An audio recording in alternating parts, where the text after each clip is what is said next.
It's the show of the week. Hello, and welcome back to Show of the Week, the weekly segment where we talk musical theater and where I wear flannel. This week, let's talk about The Lightning Thief. Now, I have kind of an interesting relationship with these so-called franchise musicals based on commodities from pop culture that exist in media outside of musical theater. Generally, and I would say even sometimes wrongly, I am hypercritical of these kinds of shows from the get-go, and I've spent some of my life trying to sort through why that is, and I think it has something to do with the way I approach looking at a show and analyzing a show, and a production, to be quite honest. There are two things I look at. The first is, what is the production team attempting to do? What are they trying to accomplish? And then the second is, how well do they accomplish those goals? And so with something like SpongeBob or Shrek, it feels like what the production team is trying to accomplish is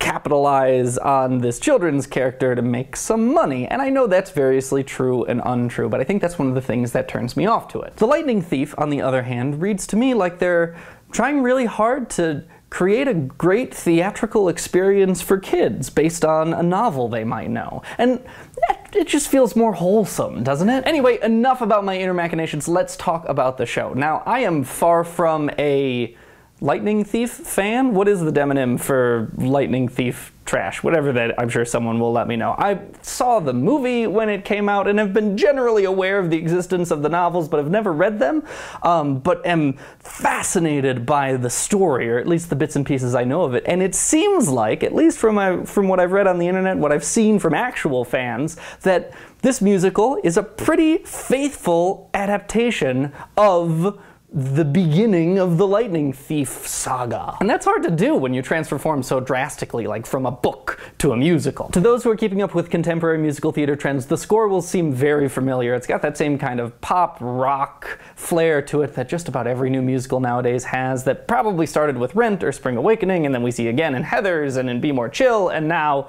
in The Lightning Thief. And this is something I wonder about. There was a time where musical theater songs would change their style or genre to add a certain flair to whatever it is they're talking about, and certainly some songs in this show do that. I'm talking songs like Another Terrible Day, or The Campfire Song, or Drive, or DOA. Those all have a particular kind of flair or genre or feel to them that fits a setting or a character or a feeling or a purpose, but the rest of the songs kind of fall into that same contemporary pop rock musical theater sound, and it's starting to feel a little bit like a fallback. Not to fault The Lightning Thief in particular, because I think this is something we're seeing as a greater trend. I actually think it fits better with the flair of Percy Jackson and his character than it does with some other contemporary musicals, but, you know, just something to think about in the back of your mind. It does also seem to me that this show has had kind of the right kind of journey to start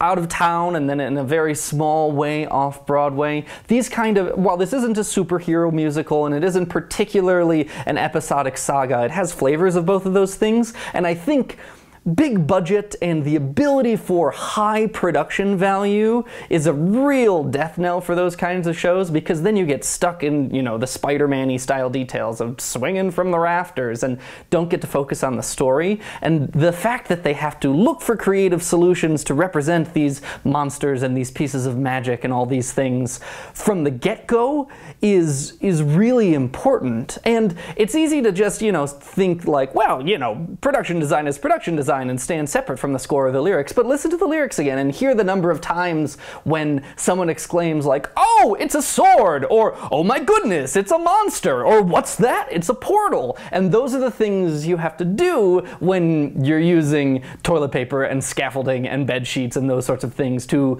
create these magical worlds. You have to explain them in the lyrics, and they go hand in hand, and The Lightning Thief has done that really, really well. I would be interested to see what the creators would do if they had one more run at the story structure and some of the lyrics of this show, which honestly they will probably have a chance to do. It doesn't seem like we've heard the last of this show yet. And there's only a couple times I wrote down, and there's probably more, and they're, you know, nitpicky and minor, but like there's one lyric where it's like, you know, busy, busy, busy, busy being a god, and like, you know, you can be more creative than that. Find something more creative there. And from a story structure wise, so like we start out in limbo, the gods are real, we're setting up this world we live in, that's fine, and then the day I got expelled, Percy talks about how he never wanted to be a half-blood. So we're starting right off with protagonist's I want song, or like I don't want song, which is the same thing. But he doesn't want to be a half-blood maybe 3 or 4 songs before he even learns what a half-blood is and that he is one. And also,